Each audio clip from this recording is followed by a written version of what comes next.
Please welcome Dr. Eddie.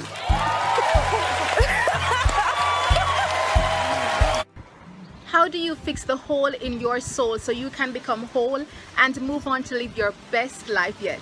Hey everyone, I'm so thrilled that for this, another virtual episode of the Trailblazers, we have Dr. Eddie Connor. He's a stage 4 cancer survivor, an Obama awardee. He's been on the Steve Harvey Show on TD Jakes Megafest, and I'm delighted that he's able to share with us some vital tips to work on our inside while we are shut inside. Stay tuned. Dr. Eddie Connor is a best-selling author, international speaker, college professor, radio TV correspondent, and conference host of Vision Summit. He is a survivor of stage 4 cancer and empowers people to overcome obstacles. Dr. Connor is the cousin of one of the world's most influential entertainers and musicians, the late legendary Prince. As an author of 10 best-selling books, Dr. Connor has been featured on several networks, including BET, CBS, Ebony, Fox News, Jet, Lifetime, NBC, PBS, The Steve Harvey Show, and more.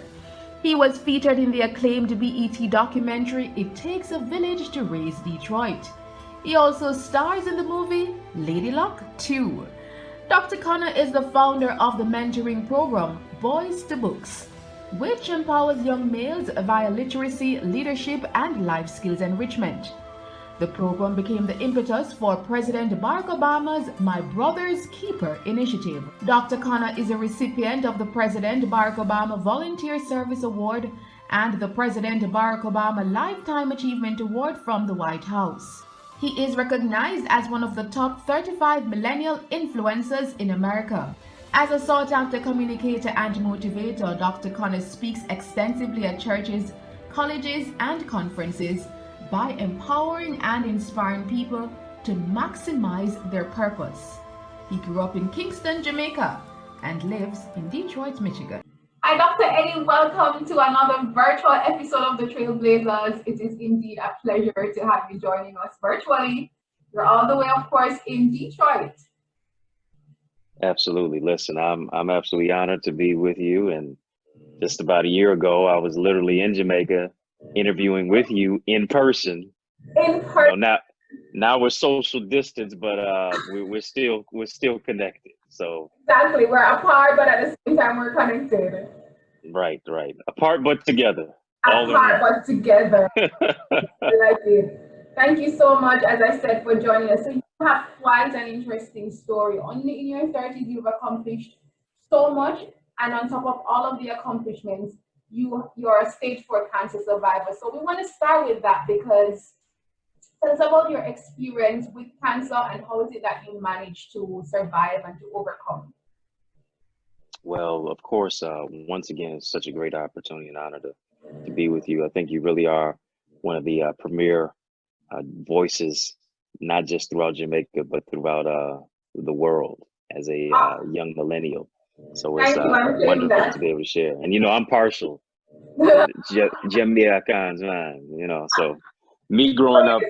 I should tell the viewers that Dr. Eddie grew up, he spent some time in Kingston, Jamaica, and his mom is from Jamaica. So is your mom or your dad? It's my dad. Oh, his dad. Yeah. So he has Jamaican in his blood. Yeah, man. The whole aspect, I literally am a living witness. Your test of testimony, your misery is ministry, your mess is a message, your stumbling block is a stepping stone. In any case, what God does, he uses your setbacks as a setup for your greatest comeback. He flips your tragedy into strategy. And I was in a very, very precarious position in my life, being just a teenager and being given a death sentence, stage 4 cancer. And, you think that you're immortal at a young age. You think that, that disease will only afflict and affect somebody who's 50, 60, 70 plus years of age. But now you're fighting for your life when you're just beginning your life. And, I see as we are affected by COVID and Corona, it's a disruption. And in many cases, I was dealing with cancer, which was a disruption in my life. And more than what happens to you, it's how you respond to that which happens, which makes the biggest difference. Knowing that what you go through doesn't define you, but it literally refines your faith. It refines your focus. It refines the fire that you have on the inside to overcome. And so 2020 marks 20 years of me being cancer free. And it's a blessing to not look like what I've been through. You know, I haven't gotten a haircut now. I'm, you know, stay home, stay safe. Got more hair on my head than I probably want to right now. But I remember the days when I didn't have a follicle because I'd lost it to chemotherapy and radiation. My own father never visited me one day in the hospital.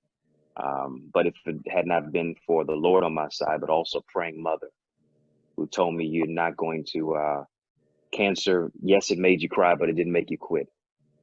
A knockdown is not a knockout unless you stay down. So you got to get back up again, trust God, and believe that you can overcome. That's amazing. And you just spoke now about the words of life that your mom spoke into you, you know, when you were diagnosed. How is it that that helped you to heal? And also what's, you know, you mentioned chemotherapy. Did you also have to change your diet? What other initiatives had to be put in place for you to heal from it? Oh yeah, I definitely had to change my diet and in many cases my appetite. You know, I had to literally um, feed my faith and starve my doubts. That's one of the main things. But I also had to begin to eat right. You know, 70% of the diseases that Black people die from are preventable. So health and wealth and wellness, our health is our wealth. So you know, eating. Listen, us here in America, a lot of times doing too many fried foods. You know, I think maybe we need more of a ackee and saltfish diet, maybe. Indeed.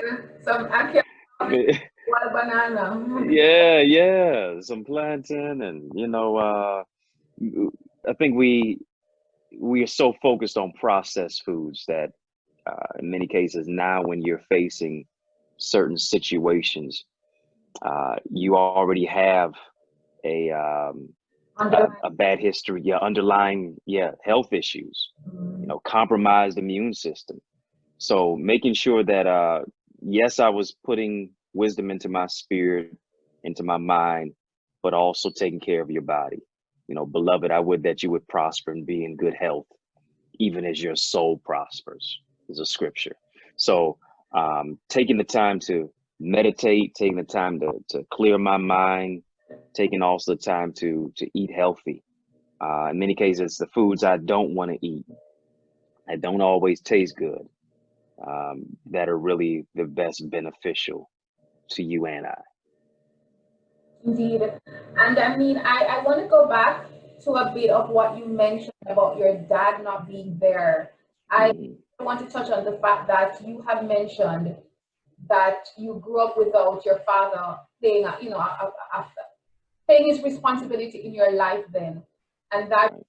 and that scarred you. You shared publicly that scarred you. So tell us about that. You know, a lot of young men experience the same situation as well, especially in the Black community. So Mhm. how did that affect you? You know, it really it affected me in a profound way. And you know, some things you never get over. You just have to manage. But also, you have to forgive people who may not necessarily give you an apology. And to literally live, you have to forgive. To live through the dying place of what you experience. To overcome. And in many cases, I forgave my father before he ever even gave me an apology. I took some years with that, you know, in my books, as I was literally writing, I was healing. I literally put my pain on paper, and that really gave me the power to overcome. But also, as a result of it, I've been able to pay it forward by developing a mentorship program to young men called Boys to Books, Yes. which is all about literacy, leadership, and life skills enrichment. If I had not healed, I would not be able to help other young men, 13, 14, 15, 16, who find themselves in the same place where I was. Now I'm literally able to speak to a younger version of myself, and give them insight and advice, because in many cases I was in a place where I didn't have that type of mentorship and that training. And our young people will be what they see. You can't expect a man to be a man if he's not connected to one. How can you play a role if you weren't given a script? How can you become a man if you don't see one, much less interact with one? And Frederick Douglass, one of the greatest abolitionists, said, if we build strong children, we won't have to repair broken adults. We build strong boys and girls, you won't have to repair broken men and women. And I think as we begin to give of ourselves and share, not that just we've been on cloud nine, but in many cases, those same clouds, we've been affected by the storms and the rains, but we got through it. We got through the trials, the sickness, the pain, and the shame. And now I can encourage you and show you, not just tell you, but show you how to get through what you're going through. Wow. And I'm going to touch a bit more on that mentorship program that you have, but you've also, I understand that mentors, however, despite your father not being around, despite, being scarred by that experience, you had male mentors that stepped up to the plate. How critical was that for you? My grandfather played a role in my life, and he always told me, God rest his soul, he said, Eddie, you never have to tell anybody how good you are. If you're good at what you do, they'll tell you. So not just him telling me, but him showing me about what it takes to be great, to go beyond the crippling circumstances of life, to literally move and transition from boyhood to manhood. I mean, the simple things as tying a tie, and literally being tied to success. There was a white man who literally came into my life at that time when I had a bald head and when I was out of school in high school, and his wife was she was my homebound teacher. And he took a liking to me and took me to my first baseball game, and race relations, when you think about that. I had no real interaction with much less a white man, much less white people at that time. And to see a man take interest in me who did not even look like me, yes, was pretty compelling and changed my perspective on different ethnicities and just people in general, and it kind of brings to the fact, you may not look like me, but you can fight for me as well as with me to overcome in many cases, what I'm going through. So I think those are some bright spots, even in dark moments. And you celebrate those things. In many cases, you look back in retrospect to see how all of that helped to move you forward. Indeed. And no doubt you couldn't have become the man that you are today without, as you mentioned, healing and being able to forgive. And I want to touch a little bit on the issue of healing, because you have written several books. As a matter of fact, about 9 books or 10 now. You have written 10, yes. Amazing. I'm fortunate. This is the latest one, 2020 Vision. 2020. Oh, awesome. We need to get that. Yes. I have this one in my possession. Yeah. And it is Wisely Inspired, Faithfully Empowered. I want to quickly touch on this part where you said that sometimes we've been stuck in our situation for so many years that we have now settled and affirmed this is how things will always be. If you want the best, then you've got to rise from your bed of brokenness, rise from the comfort of your calamity and chaos, rise from your bed of abandonment. You have to make up in your mind to say enough is enough. Rise from your bed of affliction and excuses to go after it. Go after your joy, go after your peace, go after your blessings, go after your healing. And that, the entire book is such a good read. But I mentioned that part because a lot of times we are stuck in a rut. We see it all around. We have baggage from the past, whether it's through dysfunctional families or maybe somebody betrayed us, we were hurt on whatever it is. And how important is it, therefore, to not only heal physically? In your case, you heal physically from cancer, but you also had to heal mentally from the brokenness and the scar of your family relations, your father not being there to become who you are today. So how critical is this? And you could also share some steps to how persons can actually achieve healing in their lives. I think it's a rather powerful question.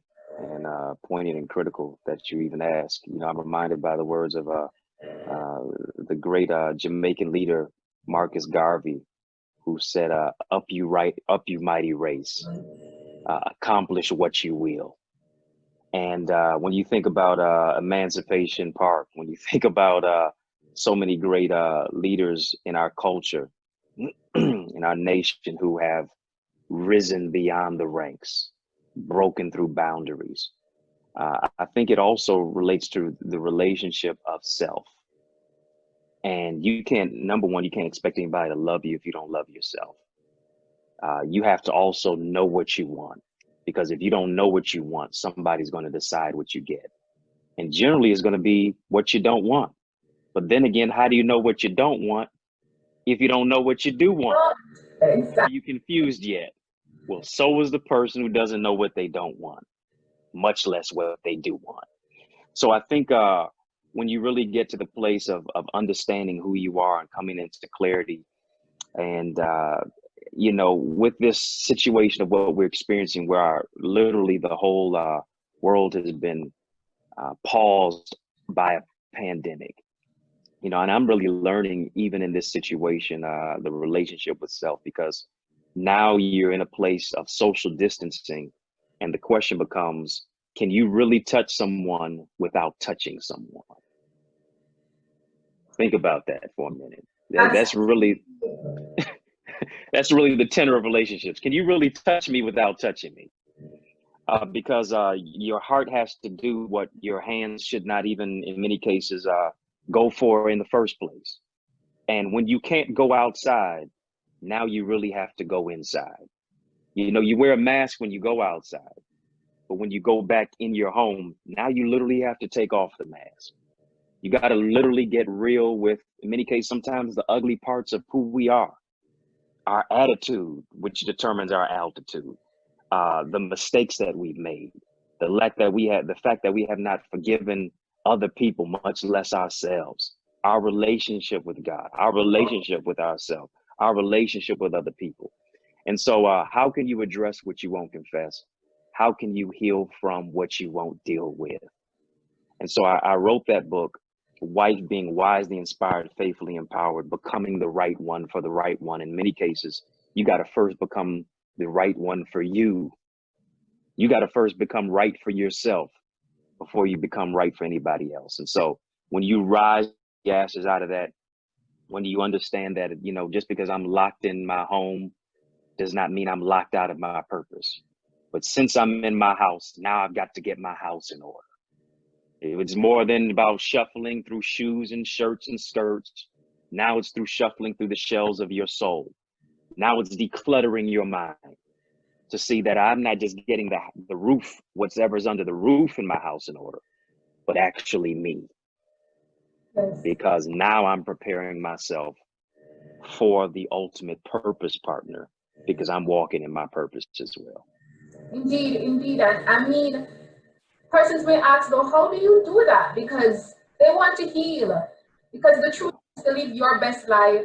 Talk about living our best lives in our career and to achieve all the things we want to achieve in life and to accomplish all of those things. But if they have this baggage and the pain from the past, what are the steps? At least tell us 3 steps that they can take or we can take to heal, so that we can move forward confidently and free from all the baggage and all the pain. One is, I would say, and there's a replete amount of many of those steps, tools, and tips in the book, and I encourage people to get it on Amazon, Barnes & Noble, iTunes, Audible. It's available as an audiobook, ebook, hard copy. I would say one thing specifically is, or a few things specifically, is being a person who is conscientious in that regard, to literally address what you have been experiencing. Because oftentimes distractions are detours to our destiny. And until I literally focus on my focus, until I really get to the root of the issue of what I've been experiencing, then there's no healing. And now there's no distraction anymore. There's no mall, that's shut down. There's no movie theater, that's shut down. The restaurant where you get your favorite meal, it's shut down. Now I'm literally shut in, but I'm not shut out of my purpose. Now I literally have to get quiet enough so that I can hear the voice that's within me. I got to mute the noise around me so I can hear the voice within me. You've watched enough Netflix now. Now I've got to literally get tuned into what it is that I've been experiencing. So one is to literally address it, to literally look it right in his face. This is the issue. I'm experiencing pain because of what happened, but I can't live in pain because I'm going to make a decision to overcome what has happened.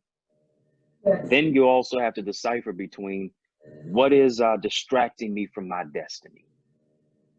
Based upon the pain of what I've experienced, I can't allow that to stymie and stop me and stifle me from getting to the next level. Thirdly, I've got to recognize that the love that is in me is greater than the hurt that I've experienced. I've got to love myself through what I've gone through. And the way that you begin to love yourself is you begin to forgive yourself. You forgive yourself for allowing people to mistreat you because you devalued yourself. And that love now raises the level of your value.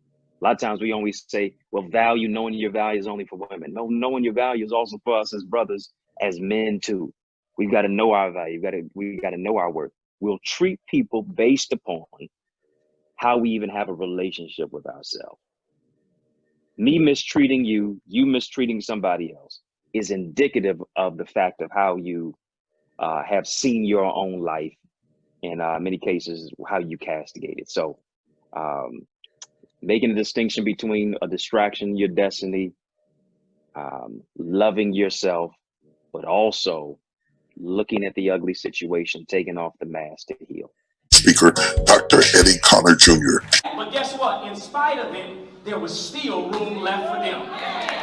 And even if the room is packed, God is going to use your gift to take you to the next level. But oftentimes, those who are gifted are the most afflicted. Listen, what you went through, what you went through wasn't punishment, it was preparation, baby. You no doubt have a sense of purpose about you. When we hear you speak, you have that sense of conviction. And person looking on might be, where does he get his drive from? Where does he get his focus and his motivation from? So that's what I'm asking you. Where do you get all of this from? You know, everything I'm not may be everything I am. Everything people told me I couldn't do became the negative steam to power my dream. It literally became the fuel for me to move forward. And I think it's about really embracing challenges. I think it's about asking tough questions. I think it's really about stretching the tenacity of the temperature of your soul, and also asking the question, what is it that I was created to do? You know, you're too expensive to be a cheap carbon copy of somebody else. And I think one thing that everything that you go through, you're not always given the cards. You're not always dealt the cards that you wanted to play, but you've got to play the hand the right way and still say, you know what, I'm going to see something positive out of this situation. Everything that I've been through is an opportunity for me to help somebody to get through what they've been through. You know, I really believe somebody can't be who they are until we make a decision to become who we're supposed to be. And the most dangerous place in life is not literally walking on water. It's staying in the boat. It's staying in the boat of unbelief. It's staying in the boat of fear. It's staying in the boat of comfort. You got to literally get comfortable being uncomfortable. You got to get uncomfortable being comfortable. You got to challenge yourself to try new things. Yes, if you fail, that's fine. The reason I succeed is because I failed. Every failure is a step toward greater success. And I can't get down on myself. I've got to literally encourage myself and know that there's going to be a bright opportunity, even in a dark moment. Indeed. And my final question to you, as you mentioned, opportunity in a dark moment, because many people look on and think that the world is facing a dark moment now in the face of this pandemic. So what's your advice to our viewers and others who are tuning in and they want to know how is it that they thrive, how is it that they come out of this and become a better person, become we like to say it's the new normal then. So how is it that we are not stuck, we're not depressed, we become better persons and we improve upon ourselves beyond the COVID? Such a great question. And I really believe we are in a new normal. I don't think we're going back to what we were. The world is being reshaped even as we speak, and it's a fluid situation. We're not going back to normal. And I think the paradigm shift is now we either have to create or we are going to stay in a crisis. And I think one thing right now is that we have to begin to engender and imbibe three things. One is that we got to put our mind in a place of peace. Peace over panic, even in a pandemic. We got to believe and know that God is protecting us. And then since we have peace, peace that passes all understanding, I'll keep you in perfect peace if you keep your mind stayed on me. His protection, no weapon formed against you is going to prosper. But then also provision. If I've got peace, I've got protection. I know he's going to provide my need according to his riches and glory. But also I've got to also understand and challenge myself. Can I be creative in a crisis? Can I be creative in a cave? The recession that America had in 2008, out of that recession came about what we use now, Instagram and Twitter. Zoom came out of that, which we're on even right now. They said by the year of 2018, and we're in 2020 now, 35% of new millionaires will work from home. That number is going to balloon now. Why is it so interesting? If you think in scripture, 2 Kings chapter 4, Elisha is talking to a widow woman. She'd lost her house. She had lost the provisionary of her house, rather. Her husband. She's a widow woman.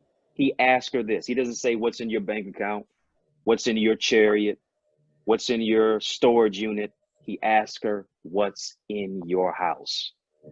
And I think we've got to ask that ourselves that question. What is it that's in my house? Since I can't go outside now, I now have to go inside more than ever before. You've been saying you want to write the book. You can do it in your house. You've been saying you want to launch into business.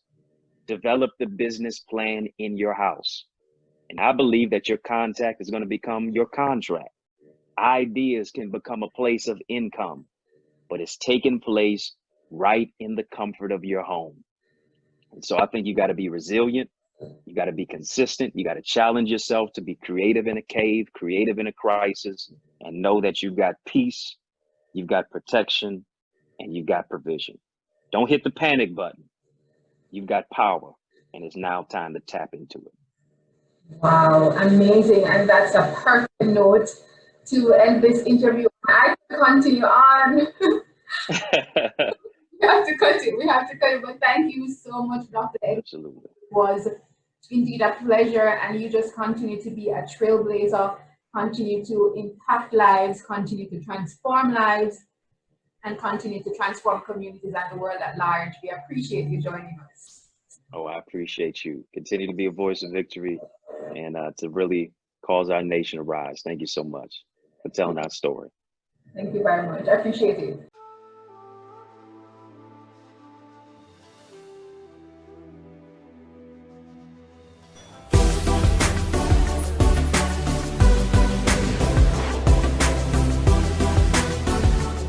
Hi, my name is Tamara McKayle. I'm a television producer, presenter, and a writer. I feed off the energy of hearing the successful stories of others who have made it and hearing their tips and hearing their journey to success. I believe it's something that we too can emulate, and that's the reason for the Trailblazers.